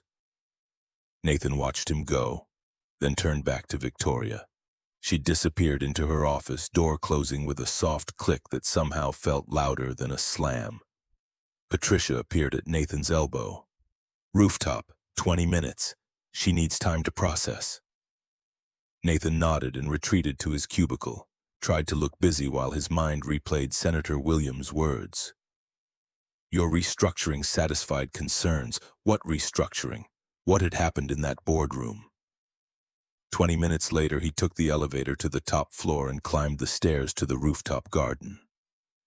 Victoria stood at their railing, the place where walls had first cracked open, where she'd told him about Daniel, where everything between them had started to shift from professional to something neither could name. Boston spread below, afternoon sun turning the Charles River to molten gold. She turned when she heard him approach, and tears tracked mascara down her cheeks. Her voice came out raw. My father testified, told everyone about Daniel, about the coercion, about destroying my ability to trust people. He had documentation, emails, bank records, everything. Nathan moved to stand beside her. I know. He came to see me this morning. Victoria looked at him, surprise breaking through pain. He did? Nathan nodded, pulled the folder from his laptop bag where he'd been carrying it all day. Gave me copies of everything. Said I reminded him of Daniel, but stronger. That I wouldn't run when things got complicated. Victoria's laugh was wet and broken. I spent 8 years hating Daniel for something my father forced him to do. What if Daniel loved me? What if I blamed the wrong person all this time? Her hands gripped the railing, knuckles white. Nathan understood the vertigo she was experiencing, having your entire understanding of the past suddenly rewritten, having to grieve not just the betrayal but the years of misdirected anger. Then you survived something that should have destroyed you, and now you get to choose differently. She studied his face, searching for something. You didn't take Denver. Not a question. A statement that carried weight Nathan felt in his chest. His response was simple. "No, I didn't." Her next words came barely above a whisper. "Amanda's custody hearing is tomorrow. This could hurt your case. The blog article, the investigation, my father's testimony about manipulation and coercion. Her lawyer will use all of it to paint you as unstable." Nathan reached out slowly, giving her time to pull away, and took her hand. The first deliberate touch beyond necessity, beyond emergency, beyond anything they could pretend was accidental. Her fingers laced through his, and the simple contact felt more intimate than anything Nathan had experienced in years. "Then we fight together." Courage isn't the absence of fear. It's loving someone enough to face your fear and theirs at the same time. The thought arrived with the force of truth, and Nathan wondered if Victoria could see it written on his face. That somewhere between her cruelty and her defense of him, between the server room and this rooftop, he'd fallen for her completely. They stood there while afternoon faded toward evening, holding hands above a city that had tried to break them and failed. Finally, Victoria pulled back, wiped her eyes, tried to reassemble the professional mask that kept her safe. "You should go. Prepare for tomorrow. Sophie needs you." Nathan wanted to stay, wanted to hold her until the trembling stopped, wanted to promise that everything would be okay even though he couldn't know that. But she was right. Tomorrow was the custody hearing and he needed to be ready. "Will you be there?" Victoria's eyes widened. "At the hearing? Nathan, that could make things worse. Amanda's lawyer will—" "I know what her lawyer will do. I'm asking anyway." She searched his face again, then nodded once. "I'll be there." Thursday morning arrived with the fluorescent brutality of courthouse lighting. Nathan sat next to Robert Sullivan at a scarred wooden table while Amanda and her lawyer, Jennifer Walsh, occupied the opposite side of the aisle. Sophie waited in a children's room down the hall, spared from testifying but close enough that Nathan's heart ached with the knowledge of her proximity to this ugliness. Jennifer Walsh was everything Nathan had feared. Mid-40s, expensive suit, the kind of practiced compassion that disappeared the moment it stopped serving her purpose. She stood and began her opening statement with the confidence of someone who'd already won. "Your Honor, Amanda MacKenzie is a mother seeking to restore her relationship with her daughter after a period of mental health crisis. She has overcome depression, achieved stability, and now wishes to provide Sophie with the maternal presence she deserves." Walsh pulled out the blog article, presented it like evidence at a murder trial. Meanwhile, Nathan MacKenzie is embroiled in a workplace scandal suggesting inappropriate relationships and professional misconduct. The ongoing investigation, the public attention, the instability, these are not conditions conducive to a child's well-being. Robert objected, cited the closed investigation that had found no wrongdoing, but Judge Patricia Morrison allowed the article into evidence. Nathan felt the trap closing. Everything he'd been trying to avoid for months was being used against him, twisted into proof that he was unfit. Then Robert played his first card. "Your Honor, I'd like to submit a sworn affidavit from Gregory Ashford, CEO of Ashford Holdings and board member of Ashford Technologies." He handed the document to the judge, and Nathan watched Morrison read it with increasing interest. Gregory's affidavit laid out the truth about Daniel Hayes, about coercion and manipulation, about how the HR investigation at Ashford Technologies had been weaponized by Richard Caldwell to destabilize Victoria's leadership. It explained that Nathan had been caught in corporate politics, that the investigation had cleared him completely, and that his professional conduct had been exemplary throughout.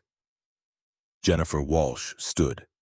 "Your Honor, this is corporate internal politics. It has no bearing on Mr. MacKenzie's fitness as a parent." Morrison looked at Walsh over her reading glasses. "It has bearing on the allegations of instability, Counselor. Continue, Mr. Sullivan." Robert stood. "I'd like to call character witnesses. Mrs. Patricia Brennan has cared for Sophie for 3 years and can speak to Nathan's consistency as a parent." Mrs. Brennan took the stand, and Nathan felt gratitude wash over him as she described his dedication. Every morning drop off on time, every payment made, even when Nathan could barely afford it. Every sick day when he'd stayed home with Sophie despite work pressure. Every parent-teacher conference, every school play, every small moment that added up to a life built around his daughter's needs. In 3 years, Nathan has never once failed Sophie, not once. That's more than most parents can say. Jennifer Walsh cross-examined, tried to suggest that Nathan's financial struggles indicated poor planning, but Mrs. Brennan held firm. Financial struggles indicate he's raising a child alone on a single income in one of the most expensive cities in America.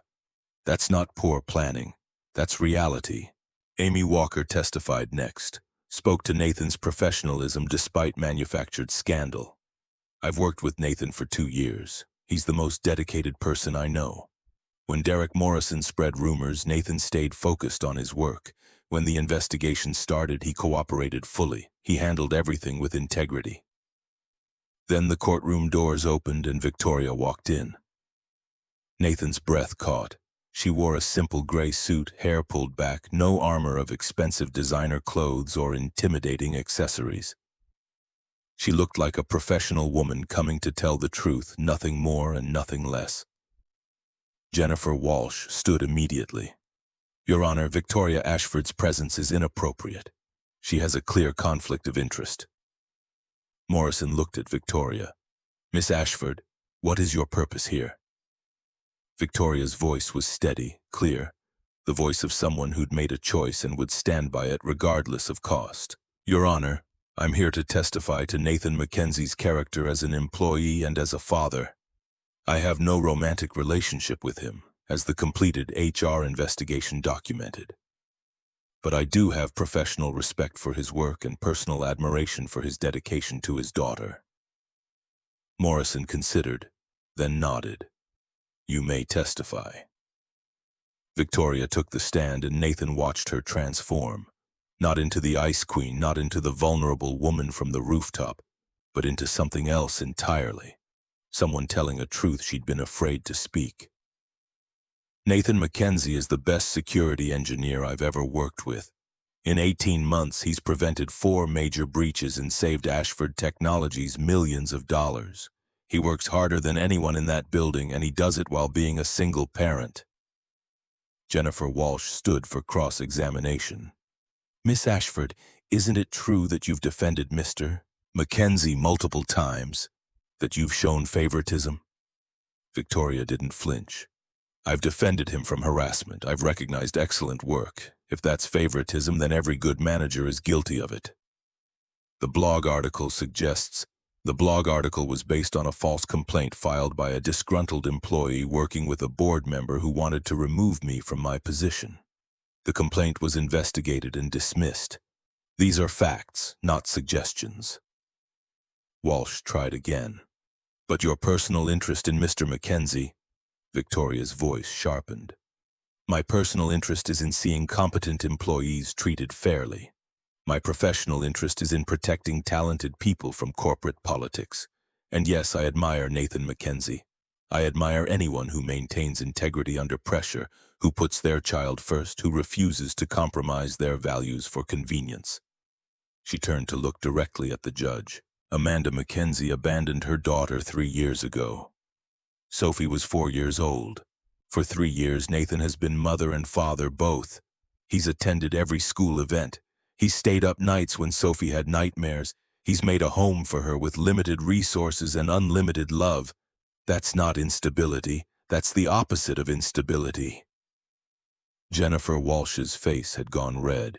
Your Honor, this is clearly biased testimony from someone with romantic feelings. Objection. Robert's voice cut through. Counselor is testifying instead of questioning.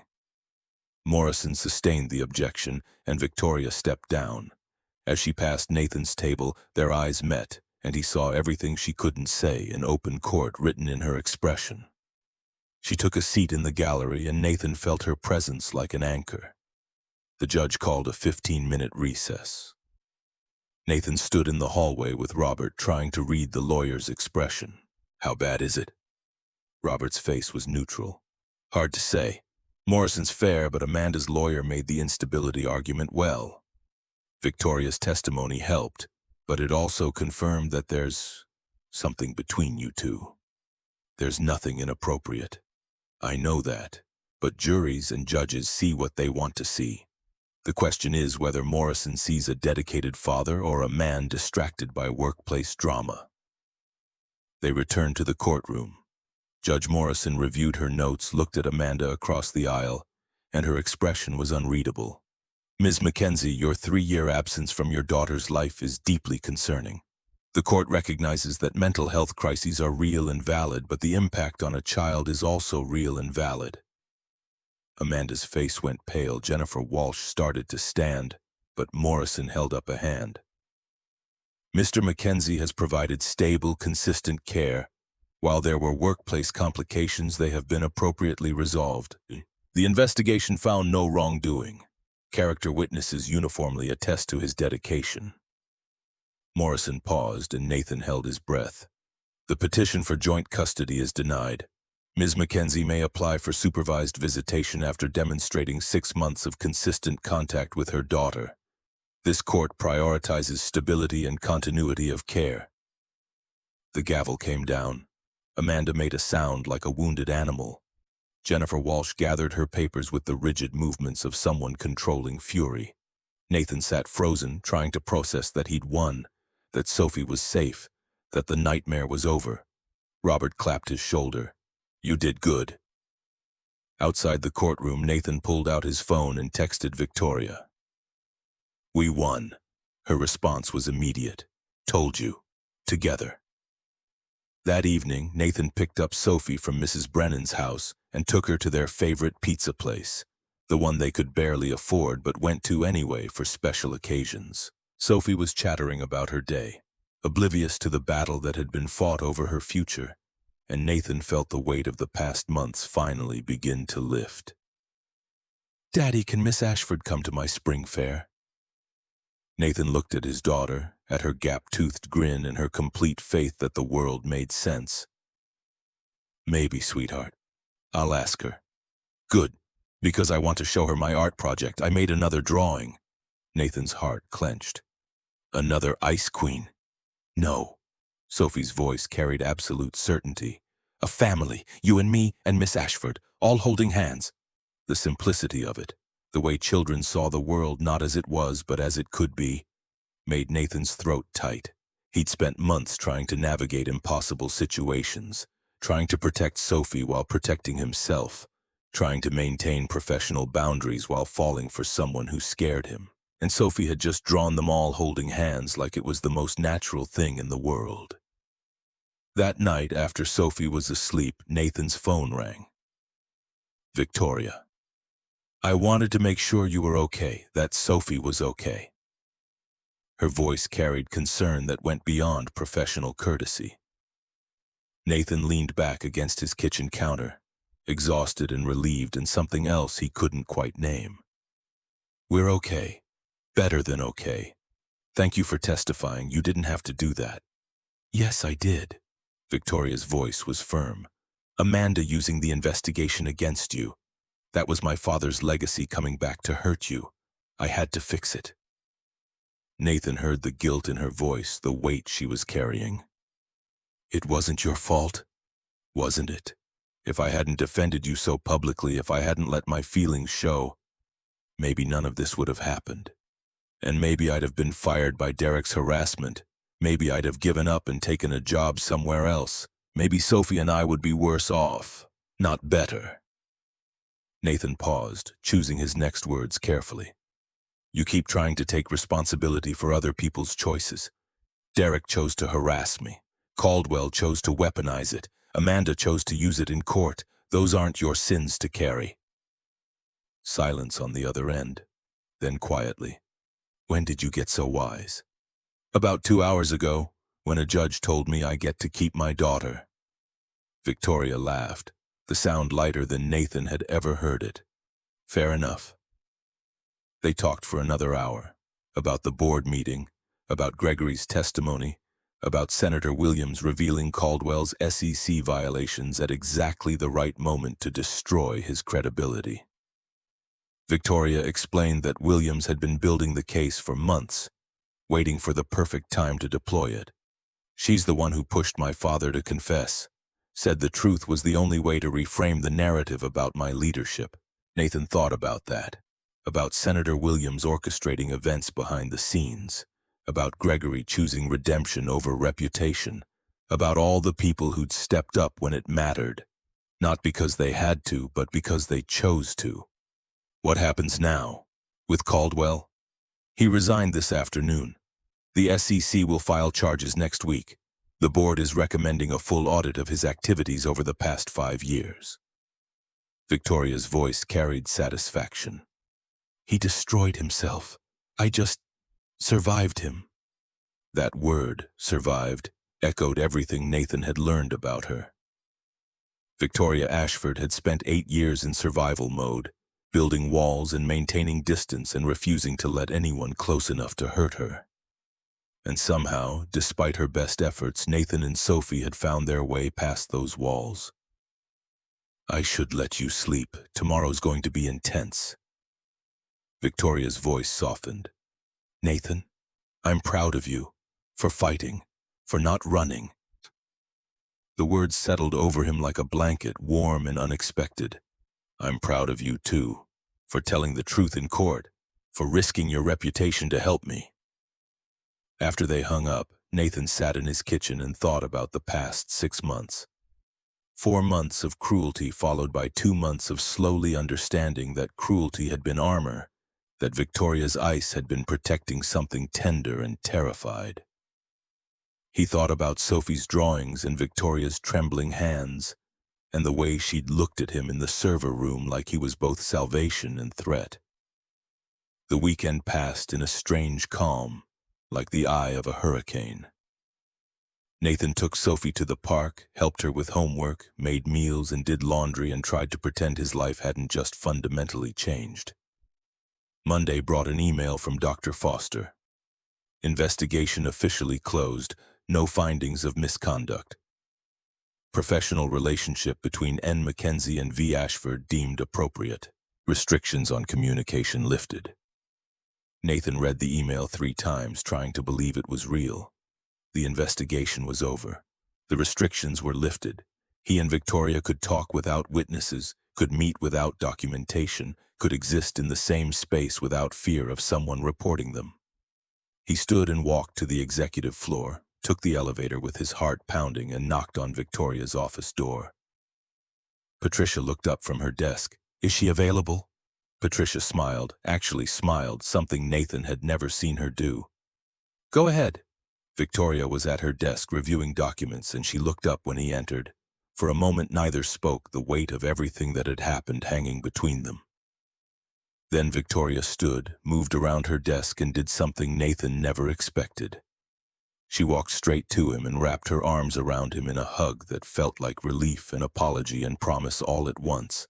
Nathan held her, felt her shake slightly, felt the armor finally coming all the way down. We made it. Her voice was muffled against his shoulder. Yeah, we did. They stood there for a long moment just holding each other, and Nathan thought about how far they'd come from that first Monday morning in the lobby. From Ice Queen and Punching Bag to this. 2 people who'd survived their own damage and other people's malice and were still standing. Victoria pulled back, and her eyes were bright but not crying. I have something for you. She went to her desk, opened the bottom drawer, and pulled out both of Sophie's drawings, the one she'd kept hidden and the one Sophie had made fresh. She handed them to Nathan. I've been looking at these every day, trying to remember what it felt like to see stars instead of threats. Nathan looked at the drawings, at the crooked crown and the oversized briefcase and the stars scattered with a child's generous optimism. Sophie wants you to come to her spring fair. It's next Friday. Victoria's smile was tentative but real. I'd like that. The weeks that followed established a new normal. Victoria stopped hiding her smiles. Nathan stopped bracing for criticism. They had coffee together in the morning, publicly in the employee cafeteria, where everyone could see that whatever was happening between them was above board. Colleagues adjusted. Derek was gone, fired for filing false reports. Amy started inviting them both to team lunches. Sophie's spring fair arrived with the chaotic energy of elementary school events everywhere. Nathan walked through halls decorated with children's artwork, past science projects and bake sales until he found Sophie's display. She'd made a diorama of the solar system, planets hanging from fishing line with hand-painted detail that showed hours of careful work. Victoria appeared beside him and Sophie lit up. "Miss Ashford, you came!" "I wouldn't miss it." Victoria knelt to Sophie's level, examining the diorama with genuine interest. "This is beautiful. Did you make all the planets yourself?" Sophie launched into an explanation of which planets had moons and which ones didn't, why Saturn's rings were made of ice, how long it would take to travel to Jupiter. Victoria listened with complete attention, asking questions that showed she was actually interested, not just being polite. Watching them together, his daughter and the woman he'd fallen for, Nathan felt something shift in his chest. Not the anxiety he'd carried for months, not the fear of losing one or the other, but something else. Something that felt like hope for a future he'd been afraid to imagine. Mrs. Brennan appeared, took one look at the three of them, and smiled knowingly. "Well, isn't this nice?" Later, after the fair ended and Sophie had dragged them to see every other display in the school, they walked to Nathan's car. Sophie ran ahead to press her face against the windows, and Victoria stopped Nathan with a hand on his arm. "I need to tell you something." Nathan's heart rate picked up. "Okay. I've been seeing a therapist since the board meeting, working through the Daniel stuff, the trust issues, all of it." Victoria took a breath, and she asked me what I wanted, not what was safe, not what was smart, but what I actually wanted. Nathan waited, giving her space to find the words. "I want this. You and Sophie and coffee in the mornings and spring fairs and all the messy, complicated, terrifying parts of letting someone matter."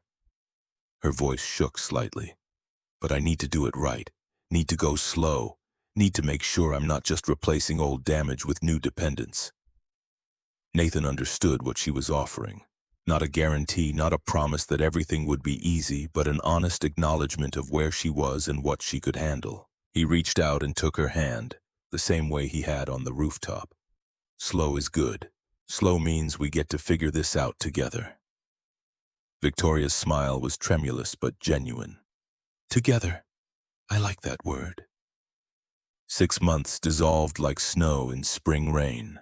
Summer arrived with heat that turned Boston muggy, and Nathan's car finally died completely, transmission giving out in spectacular fashion. Victoria offered to loan him money for repairs, and Nathan's pride almost made him refuse before he realized that accepting help wasn't weakness, it was trust. He let her loan him $3,000, paid her back over 4 months, and the transaction felt less like debt and more like partnership. They dated carefully, building something real without scrutiny's weight. Dinners where Sophie joined them, museums on weekends, long walks along the Charles River where they could talk without the pressure of colleagues watching. Victoria met Amanda once, when the supervised visitation started after Amanda had maintained 6 months of consistent phone calls. The meeting was tense but professional, and afterward Victoria told Nathan that she understood why he'd fallen for Amanda years ago. Understood the woman she'd been before depression and poor choices had reshaped her. Fall brought company changes. Ashford Technologies posted record results, 35% revenue growth, major contracts, industry recognition. Victoria gave a speech at the annual company meeting, and when she mentioned the engineering division's excellence, her eyes found Nathan across the packed auditorium. The smile she gave him wasn't CEO polished, but genuine. The smile Sophie had first coaxed out with a lopsided cupcake. February arrived with record cold, and Nathan was working late one Thursday when Victoria appeared at his cubicle. "Come with me." She led him to the rooftop garden, to their place where walls had first cracked open. Boston spread below. City lights reflected off fresh snow that made everything look cleaner than it was. Victoria turned to face him, and the expression on her face made Nathan's breath catch. I've been thinking about what my therapist said, about doing things right, going slow, making sure I'm ready. She took his hands. I'm ready. Nathan's heart was pounding. Ready for what? For this, for us, for all of it. Victoria's voice was steady, sure. I love you, Nathan MacKenzie. I love your integrity and your dedication and the way you make me want to be braver than I am. Nathan pulled her close, rested his forehead against hers. I love you too. Have loved you since you defended me from Derek. Maybe before that. Since you brought me a sandwich at 2 in the morning and pretended you didn't care. They kissed finally after months of careful distance and harder-won trust. The kiss was tender and careful and full of promise. When they pulled apart, Victoria was smiling. Sophie's going to say she knew all along. Nathan laughed. She's been planning our wedding since the cupcake incident. Smart kid. They stood together overlooking Boston, two people who'd found each other through damage and survival, and the radical decision to care despite risk. The rooftop garden stood quiet around them, witness to confessions and reconciliations, and now this, the acknowledgement that what they'd built was real and worth protecting. A month later, Nathan proposed, not with expensive rings or elaborate plans, but with Sophie's blessing and a simple question asked in Victoria's office after hours. She said yes before he finished asking, laughed and cried and pulled him close. We're doing this, actually doing this. Yeah. Nathan kissed her forehead. We are. Sophie burst through the door, had been waiting in Patricia's office apparently, and launched herself at both of them. Finally. I told you she liked sweet things. Victoria laughed, scooped Sophie up. You were right, sweetheart. I do like sweet things, especially you. They stood together, three people who'd found family in unexpected places. Nathan looked at Victoria holding Sophie, at the ring on her finger catching light, at Patricia in the doorway dabbing her eyes and claiming allergies, and felt complete for the first time in years. The wedding happened in April, small ceremony in a garden overlooking the harbor. Gregory walked Victoria down the aisle, and the look on his face suggested he understood exactly how lucky he was to be allowed this moment. Sophie was flower girl, took her duties seriously, scattered petals with the precision of someone conducting military operations. Mrs. Brennan attended along with Amy and half the IT department and Senator Williams, who told Nathan that Victoria deserved happiness and he'd better not screw it up. The threat was delivered with grandmotherly warmth, but Nathan took it seriously anyway. At the reception, Victoria pulled Nathan aside. Thank you. For what? For not running, for seeing past the ice, for teaching me that vulnerability isn't weakness. Her voice was soft, meant only for him, for proving that some people are worth the risk of being hurt. Nathan kissed her, not caring that people were watching. You taught me something too, that surviving isn't the same as living, that sometimes the bravest thing you can do is let someone catch you when you fall. They danced while the sun set over Boston Harbor, while Sophie spun in circles with other children, while Gregory and Mrs. Brennan talked like old friends. The evening faded into night, and Nathan thought about electrical taped wallets and lopsided cupcakes and all the small moments that had led them here. Someone tapped a glass, calling for speeches. Victoria stood, pulled Nathan up beside her, and addressed their guests. 8 years ago, I built walls to protect myself. I thought safety meant isolation, that strength meant never needing anyone. She looked at Nathan. Then this man and his daughter showed me that walls aren't protection. They're prisons. That real strength is choosing to trust despite every reason not to. She turned to Sophie, and this brilliant, kind, impossibly wise little girl saw something in me I'd forgotten existed, saw stars instead of ice, saw someone worth celebrating instead of someone to fear. Victoria raised her glass. To second chances, to courage over caution, to the people brave enough to love us despite our damage. The toast echoed across the reception, and Nathan felt the weight of the past year finally settle into something resembling peace. They'd survived corporate conspiracies and custody battles and their own fears. They'd chosen each other despite every logical reason to run. Later, after the reception ended and guests departed, Nathan stood with Victoria and Sophie on the harbor walk. Boats bobbed in gentle swells, city lights sparkled across dark water, and Sophie was half asleep against his shoulder. "Ready to go home?" Victoria's voice was soft. Home. Not his apartment or her penthouse, but the place they'd bought together. A house in Cambridge with a yard for Sophie and space for all of them to grow into. Nathan adjusted Sophie's weight, reached for Victoria's hand. "Yeah, let's go home." They walked together through Boston streets, a family formed by choice rather than obligation, by courage rather than convenience, and somewhere above them stars shone through the city's light pollution. Not as many as Sophie had drawn, but enough to remind them that even in darkness, bright things could still be found.